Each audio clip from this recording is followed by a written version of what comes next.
Hello, everybody, and welcome to the Blue Monday Flagship Show Extra Time. Now, we haven't had enough time to do a full preview show, really, ever for any of these midweek games. So, if you like this, we'll keep doing it, and we're going to try and get Joe and Dave's input on the midweek fixture and give you a little bit more of a preview than we would normally at the end of the Flagship. This midweek, it is Bristol City at home in round 36 of the championship. So it's going to take us to 10 games to go. And Bristol City is sort of meandering at the moment. They're in 13th, all looking very, when your league table just kind of adds up and everything's kind of neutral, well, -1 on the goal difference. But what's your take on Bristol City, Joe? Because they've obviously started the season with Nigel Pearson, and I don't know, he always seemed a bit sort of grumpy, didn't he? And did he want to be there? Didn't want to be, sort of threatening to quit every couple of weeks, whilst doing a pretty good job of stabilising them after the COVID stuff. And we won't go into the Mark Ashton links because Bristol City fans do tend to point the finger at him for that particular lull after a really good period in the championship there. But Liam Manning, who we liked a lot when we were up against him as MK manager, Joe, in League One. What would that be? 3 seasons ago, wouldn't it? Actually, if you including this as the third. But what's your sort of take on Bristol City and where they're at the moment? I think they're a funny club, aren't they? Because Nigel Pearson had gone in and he'd helped clear up, move things forward, sort of get them on an even keel, and was actually doing quite a good job, sort of pushing on, but. There seems a real lack of ambition, sort of at the boardroom level from them. I found like they're sort of selling Alex Scott for 25 million in the summer, and they're replacing him with Jason Knight for 1.5 million. And whilst I think Jason Knight's a good player, I think they could have maybe helped Nigel Pearson out a bit more there. And his contract was up at the end of this season, and it did just feel like he was just keeping the seat warm for someone else there. And I could see why he was frustrated in that situation. He made the odd sort of barbed remark back at the board and probably deserved a little bit better than what he was getting, but they obviously didn't see him as a long-term man to take them forward. He'd done his job and it was going to move on to someone else. But like we've seen at sort of Birmingham earlier this season, Sunderland, when the outgoing manager is doing okay or doing well in some of their situations and is popular, it's difficult to replace him and bring in somebody. And they've obviously brought in Liam Manning as a manager we all think has got a bright future in the game, and one that probably a lot of Ipswich fans have almost sort of considered maybe a future Ipswich manager in there, and he's done okay. He's gone in there, and they're not in any danger of relegation. But it looked like they just needed something to get them going, and they had it like a few weeks back. They beat Middlesbrough away when Middlesbrough weren't as struggling as much as they were. They then played Southampton at home and beat them. Ended their long unbeaten run. Had the sort of 22, 23 game unbeaten run. And they sort of pulled that to an end, and all of a sudden it's like, oh, can we go and do something from here? And then they followed it up by losing to QPR, losing to Sheffield Wednesday, losing to Cardiff, which is a local derby as well, for them, probably their biggest game of the season. At home there, they did put in quite these limp performances against certain teams. And I didn't think they were going to make the playoffs, but they looked like they could sort of push into that top 8, top 9 of the league. And now it's just they are marooned in mid-table. They're not really going anywhere. The football isn't overly exciting. They're not scoring a huge amount of goals. They're not winning a lot of games. They're just a little bit. They're almost a bit of a nothing club at the moment, and they're just waiting until next season comes around. You assume I think they've got a bit more money to play with in summer now. Yeah, you assume the sort of squad transition is going to happen in the summer for Manning to go forward, but he's in that position, and we've seen a lot of managers get in this position where you're in danger of losing elements of the fan base before you get the chance to put your stamp on the club. And like I said, we saw it, and I'd argue we had it here with Paul Cook, where he did such a poor job, I thought, at the back end of his first season, that he lost too many fans at that stage. And I think Liam Manning's got to be very, very careful that he doesn't fall into that same trap and doesn't struggle and almost sort of start next season on the back foot. And I'd say 3 defeats in a row. They're coming to play us on Tuesday night, which you'd imagine is it is one of the toughest games in the Championship. So he's got to start turning it around, because, like I said, they lost the derby at the weekend to Cardiff, and it was a pretty limp performance. You look at the sort of the shot stats and all that stuff, and Cardiff has sort of strolled to a 1-0 victory there when you want a bit more passion. And I think also the way sort of Manning's tone is the way he sort of speaks in post-match interviews. He is Mr. straight down the line. Yeah, We're not up, we're not down. We will stay exactly the same. Which we is will great when you're winning. Yeah, like I say, when you're on a 10-game unbeaten run, and you love it, but when you've just lost a local derby at home, like I say, I know it's. You don't want to hear about the process, then, do you? Yeah, you want some passion, don't you? You want to hear some passion. You want to see it moving, and I say he's a highly rated coach, but he's got to start. He's got to end this season well. Dave, I have a saying when I'm being a musician and something breaks, and I say I'd rather it would just break than work some of the time and not the other time. What bothers me from what Joe's just said is I covered 2 of those Bristol City games. They were excellent against Southampton and against West Ham in the Cup. I covered that one as well. So there's something there, inconsistency, but if they click, they can do it. And they did it against Southampton, who you would suggest, I know maybe we play at a slightly different tempo to Saints, but reasonably similar in approaches for them to sort of butt up against. So I don't know, does that work in their favour? I don't think so. I think you summed it up right at the start there. It's just their whole season has just smacked of just been inconsistent, isn't it? You know, they're not really up or down. They don't score that many goals. They don't concede that many goals. I don't know. Like, I'm just looking at their away form: 1-5, drew 5, lost 7, scored 18, which is pretty much in the lower sort of reaches of the division. But you know, only conceded 20, which again is fairly decent. So. Yeah, I mean, on again on paper, that old cliche. I think on paper, I think, and also coming off the back of 3 defeats, I think we should be okay. But I really take Joe makes a good point about Manning, that he has, I think, got to be careful. 11 games to go. You know, he wants to be there with a sort of clean slate as such. Perhaps also, as you said, with some money to spend in the summer to really put your stamp on it. That's a good job for a young manager. No, absolutely. Money to spend, I totally agree. In the summer. Money to spend, put his stamp on it, and hit the ground running. That's what he must be looking at now. Hit the ground running. Running next season. I mean, when he came in November, as you quite rightly said, he must have really been looking to push onto the playoffs. And look, if they'd have had a half decent return from these last 3 games, they'd be nudging towards perhaps 50 points, and certainly not out of it. But yeah, as it stands, as you said, that word, they are just marooned in mid-table, along with teams like Watford. I think of 44 points also, which, as Joe said, should they'll make the 50 or whatever it'll take, 50 or whatever, they'll make it, they'll be fine. But yeah, a bit of a nothing season for them, really, I guess you'd say.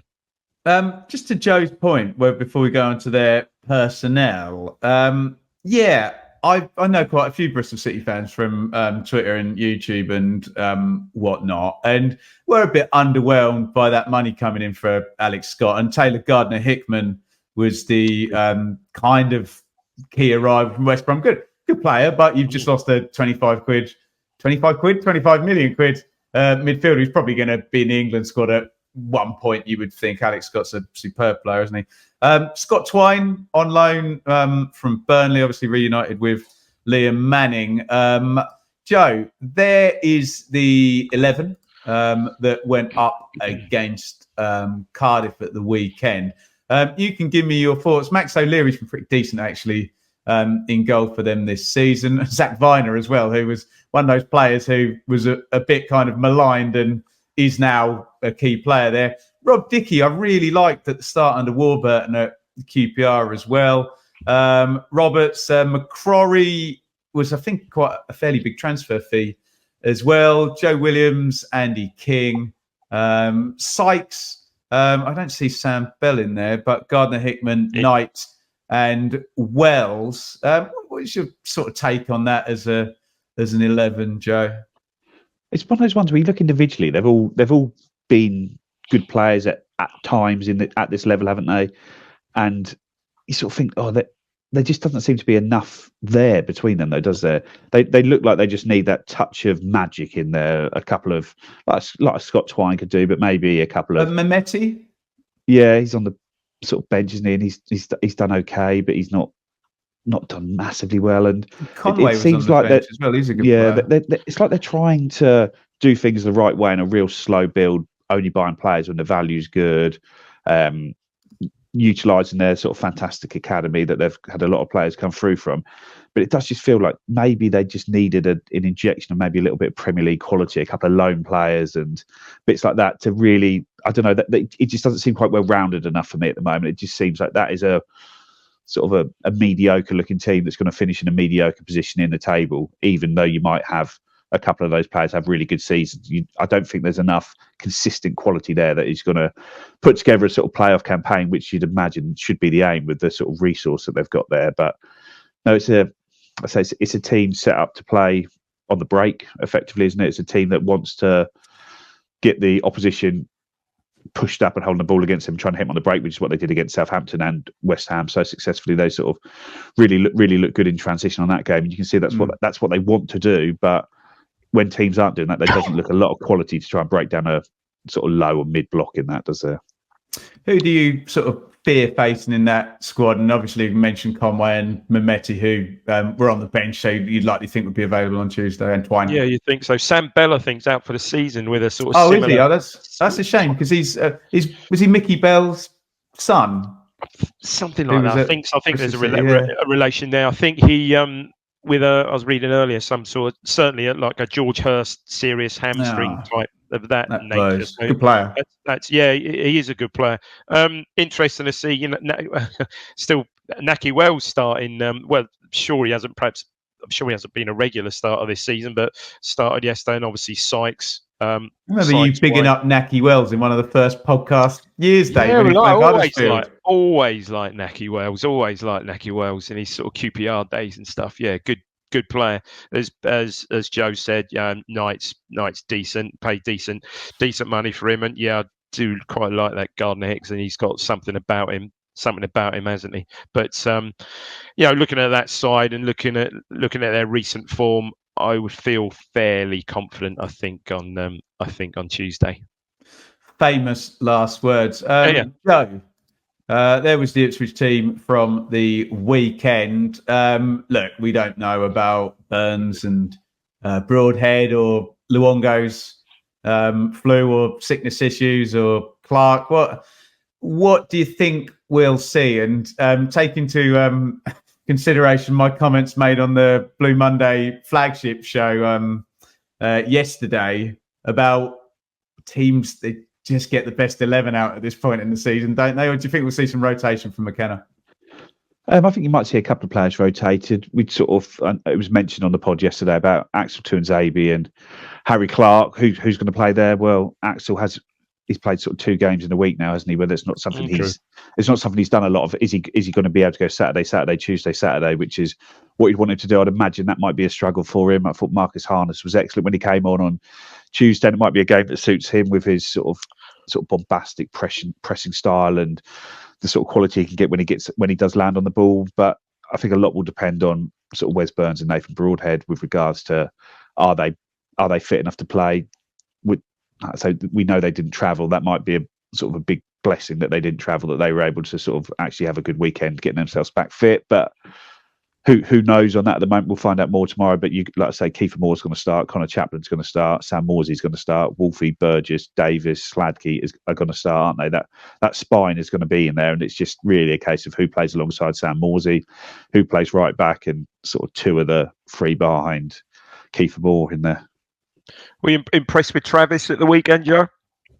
I was actually. There's a couple of things, like he struggled when he was playing with his back towards our goal, trying to get on the ball and turn. He's not as confident as Sam Morsey at the moment. But nobody's as confident as that Sam Morsey, except Kenny Dalglish, for God's sake. Yeah, I thought there was a lot going on in there, and it might not. It looked one of those performances to me without trying to be. Oh, I was there, so I saw it. But sometimes you need to be in the ground to appreciate some of those performances being put in, and I think that was one of those yesterday. And I'm not saying it was brilliant, but I think maybe as a screen, he's probably a better screen than Massimo Luongo is. But Mass does give you that lovely balance with Morsey and sort of moving around from there. But no, it was good to see Morsey on the right and Travis on the left, because normally when Travis comes in, they have to swap, and it sort of lessens Morsey's game. And I thought, no, it's glad we got away from that. No, he's going to be you can see him starting 4 or 5 games in the running, can't you? And I think he's going to sort of turn out to be a good signing. I think what we did. The question, Dave, for you slightly.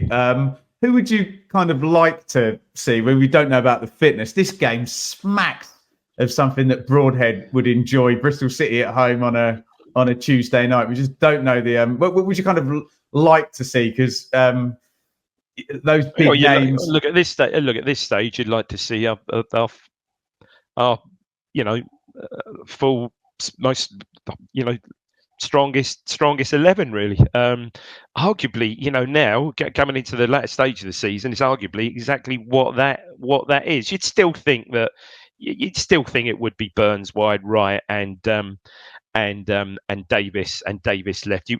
Davis and Broadhead left. You would still think that, but just going back again to the weekend. I mean, to sum up that result as well, without three really influential players, without Luongo, Broadhead, and Burns, I don't think perhaps we didn't touch on it perhaps enough. Really superb. Yeah. But yeah, I mean, I think Burns, if he's fit, you'd think Burns would start. But again, I tend to agree with you. Also, it's seemingly like a game sort of ready made for Broadhead. So yeah, it'll be interesting. Got Broadhead first goal scorer written all over it. Bristol City. Well, he was the match winner at Ashton Gate earlier in the season, wasn't he? And obviously Wes Burns. This is his first club, his club where he came through the academy there and played a fair few games, but without ever really sort of setting the world alight at Bristol City. So I'm sure he'd like to get out there and play against them. But no, as I say, you got sort of 6, 7 even quality players to play in that three behind Kiefer Moore, and you've got a quality backup for Kiefer Moore up there as well. So you've got 9 quality players for those 4 roles at the top there. So it's just interesting to see which we go. I know I asked you about Travis. What about how do you think Sarmiento played? I thought he struggled, to be fair. Yeah. I didn't. He seems to be a player who's better off the bench than starting so far for us, but that's not to say that won't change. Right, let's wrap up this first edition of the Flagship Show Extra Time with a lovely old prediction. I'm going to go first. Joe, you got a score prediction for me. Ipswich Town versus Bristol City, round 36. I will go for a 2-0. Another 2-0 win for this week for us. A clean sheet, a 6th victory in a row. Dave, what are you thinking? I'm going for a Birmingham 3-1. 3-1. Right, let me tell you what else is going on Tuesday night, just to put you fully in the picture. I'm going to put you fully in the picture there, Dave. Put you in the wrong place there, didn't I, mate? Sorry. And obviously, I'm going to focus in on certain teams here. Leeds United at home to Stoke. I do not see them slipping up in that one. But Stoke did win at the weekend, didn't they? They did, yeah, pretty good. Sunderland versus Leicester. So everyone other than Southampton are playing. Joe, how do you see the points being distributed amongst the top 3 all in action on Tuesday night? Well, Leeds, you do expect to beat Stoke at home, don't you? Stoke haven't been a good side, but Leeds unbeaten at Elland Road still, Joe. Yeah, and can you, like I say, Schumacher's got that win there, but that seemed like that was a massive win. I think there's talk that he was almost for the chop if he didn't win that game, and it wouldn't surprise you when you see how Stoke have been. But hopefully he can just set them up to try and frustrate Leeds to get a point there. And then when you look at the Leicester game, I think Sunderland have lost 4 in a row, Leicester have lost 3 in a row. Is that a game where it just ends up being a draw as both sides try to end that losing record? But that would be fantastic, wouldn't it, if that was point behind? Can you imagine? Don't. Sunderland is suffering terribly with that Clark. He's their talisman, and they really, they've chucked the season in now, haven't they? They've got rid of Beale, and it's going to fizzle, and not giving the caretaker till the end of the season. Exactly, not putting a new manager in. They're looking at next season, aren't they? Yeah, but like I say, I do think Bristol City. We might not be a good style fit against Bristol City. I could see that it could end up being quite an open sort of end-to-end game there, which you don't really want to get into when you're the better side on paper. Which is why you've gone for a clean sheet and not both teams to score, Joe, then, yeah? Yeah, well, I thought that about Plymouth as well, so I'm just following that one in. He's doubled down. Guys, thank you so much for joining us. Lads, thank you for putting in some extra time. If you enjoyed this feature, let us know down there in the comments. Get your predictions in. We can see if you've edited them. YouTube tells us. And remember, when we're talking about predictions, we much prefer them, Dave, before the game than after the game. That's how these things tend to work better. Give us a big thumbs up here. And I believe we may be over it by the time you see this. We are teetering on the edge of 4,000 subscribers on YouTube. We would love you to be our 4,000th sub. Hit that subscribe button, hit the like button. And if you are at the game, Ipswich Town versus Bristol City, Mikey, Seb and Richard will be joining after the game. I may be watching along as well if you're watching on Sky TV. So we've got loads of coverage. We're all over it for the Tuesday night. Say goodbye, Dave. Bye, everyone. And say goodbye, Joe. See you later, guys. Enjoy the game.